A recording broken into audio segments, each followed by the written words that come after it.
এখানে করার সময় এখানে রক্ত দেখা গেছে বংশাস্তে উনি কথা জানতে পারি এখানে আসলাম। এখন কি শারীরিক ভাবে কোনো অসুস্থ আছেন? অসুস্থ নেই। সম্পূর্ণ সুস্থ আছেন?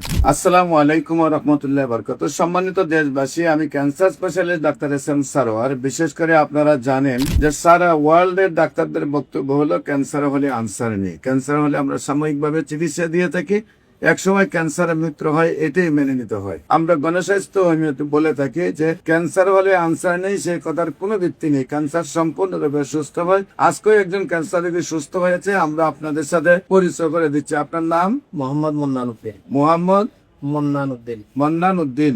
আপনার পিতার নাম? ফজল আহমদ। ফজল আহমদ। আপনার মায়ের নাম? ফাতামা বেগম। ফাতেমা বেগম। আপনার গ্রাম? গ্রাম করোনা। করোনা। Post office? মুজফরাবাদ। থানা ফুটিয়া। পুঠিয়া, জেলা চট্টগ্রাম।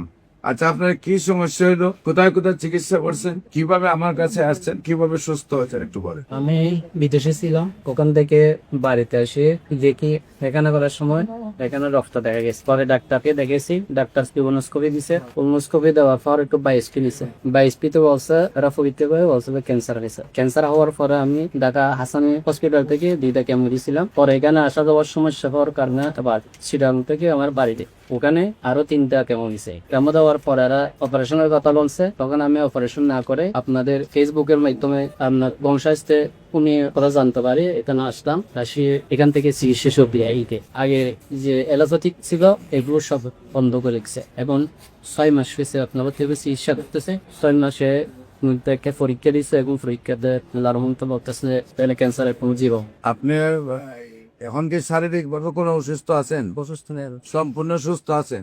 এটা হলো আপনার আগের রিপোর্ট। বর্তমান রিপোর্টে আল্লাহ রসের মধ্যে সম্পূর্ণ রিপোর্ট ভালো। সম্মানিত দেশবাসী, বিশেষ করে এমনি ভাবে প্রায় 5,500-এর ঊর্ধ্বে ক্যান্সার রোগী সুস্থ হয়েছেন। আপনারা আমাদের অফিস ভিজিট করার জন্য আমন্ত্রণ জানাচ্ছি এবং যে কোনো প্রয়োজনে স্ক্রিনে দেওয়া নম্বরে যোগাযোগ করার জন্য আহ্বান জানাচ্ছি। সবাইকে ধন্যবাদ। আসসালামু আলাইকুম ওয়া রাহমাতুল্লাহ।